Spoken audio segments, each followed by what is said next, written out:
Bonjour à tous, j'espère que vous allez bien et que votre santé se porte à merveille. Avant de commencer cette vidéo, je tiens déjà à m'excuser auprès de vous, mes abonnés, parce que ça fait tellement longtemps. Je n'ai pas posté de nouvelles vidéos et je vous ai laissé dans une attente interminable et je tiens vraiment à m'excuser pour cela.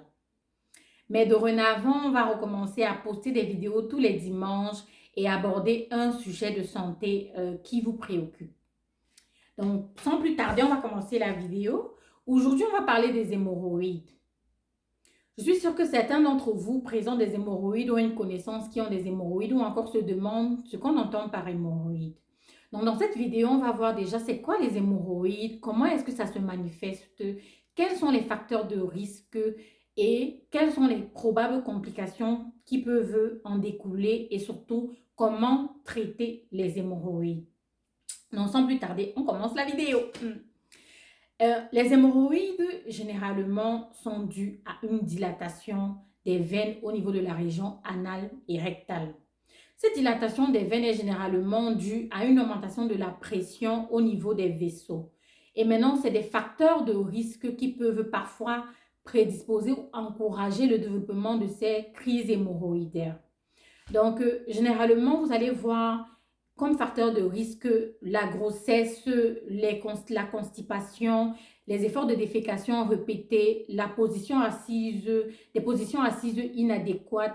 On peut avoir le surpoids, on peut avoir l'âge, parce qu'après 50 ans, les hémorroïdes sont beaucoup plus observées. On peut avoir l'hérédité, donc, de façon héréditaire également, il y a des personnes qui sont plus prédisposées à manifester des hémorroïdes que d'autres. On peut également avoir le sexe. Les hommes également parfois présentent plus d'hémorroïdes que les femmes.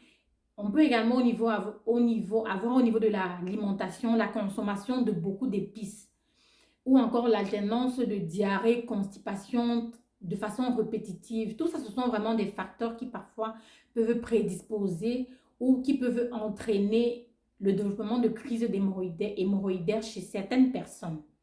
Maintenant, comment est-ce que les hémorroïdes se manifestent? Vous devez savoir qu'on distingue deux types d'hémorroïdes. On a les hémorroïdes externes et on a les hémorroïdes internes.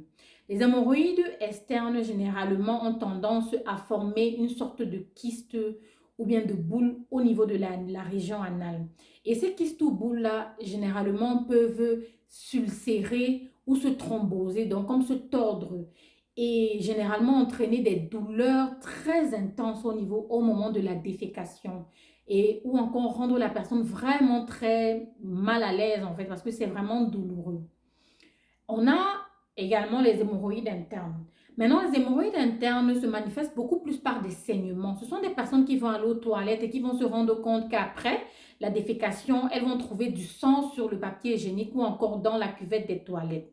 Généralement, ces hémorroïdes internes-là ne sont pas douloureuses, mais évoluent en plusieurs stades, en plusieurs stades d'évolution et sont parfois aussi même très graves parce que justement, le fait qu'elles saignent peuvent engager le pronostic vital de la personne. Donc, mettre la personne à risque, en fait, au niveau de sa santé, vu le saignement qu'elle est parfois capable d'entraîner. Maintenant, au niveau des complications, vous voyez, si les hémorroïdes ne sont pas traitées ou ne sont pas prises en charge, elles auront tendance à évoluer. Parfois, vous pourriez avoir des fistulisations, des fistules qui vont se former, des abcès qui vont se former, des fissures qui vont se former. Donc, c'est vraiment important, si vous présentez les hémorroïdes, de ne pas rester à la maison et d'aller consulter votre médecin qui saura vraiment déjà stadifier le stade auquel vous êtes et également donner une prise en charge adéquate pour le problème que vous allez présenter. Maintenant, après avoir abordé c'est quoi les hémorroïdes, comment ça se manifeste, les types d'hémorroïdes qu'on peut avoir et les complications, on va parler du traitement. Le traitement des hémorroïdes se fait à plusieurs niveaux. Donc, on a plusieurs volets de traitement, plusieurs actions qui peuvent être entreprises. Premièrement, vous allez déjà commencer par agir au niveau des mesures hygiéno-diététiques. Ça va consister à boire suffisamment d'eau, manger suffisamment de fibres, de fruits et de légumes. Maintenant, les personnes qui ont déjà des hémorroïdes externes qui se manifestent, vous pourrez, ou même internes, parfois faire des bains de siège avec de l'eau chaude pendant 10 minutes.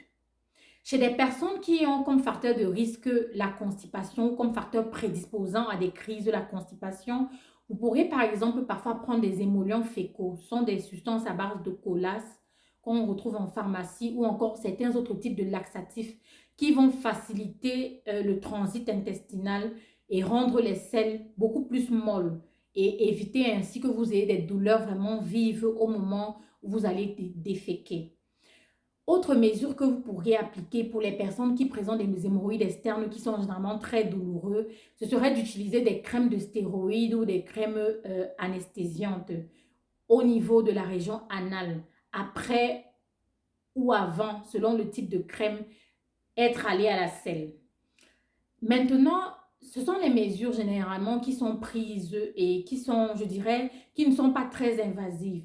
Maintenant, si jamais vous avez appliqué ces méthodes-là et que ça n'a pas marché, ou encore que vous avez des hémorroïdes internes avancées, à ce moment-là, il va falloir que vous ayez un traitement un peu plus invasif. On pourra faire la ligature, une ligature élastique de ces thromboses ou de ces hémorroïdes-là. On pourra encore faire une sclérothérapie.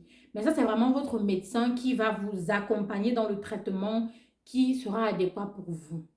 En dernier lieu, si jamais toutes les méthodes suscitées ne marchent pas, ou encore si vous êtes à un stade trop avancé, généralement, vous allez devoir subir une hémorroïdectomie chirurgicale. Donc, vraiment, c'est une opération qui va consister à retirer complètement l'hémorroïde.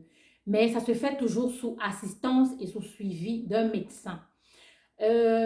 On vient de finir d'aborder à peu près tout ce qui concerne les hémorroïdes. La vidéo n'est pas trop longue parce que je me suis rendu compte que quand les vidéos sont trop longues, des fois, ça peut vous fatiguer. Et le but de mes vidéos, c'est vraiment que vous puissiez tirer le maximum d'informations et être égayé. Donc, on a fini cette vidéo, on a fini d'aborder ce thème. Si vous avez des questions, n'hésitez surtout pas à me les poser, à m'écrire. J'ai mis dans ma barre l'adresse email sur laquelle vous pouvez me joindre, sur laquelle vous pourrez me joindre.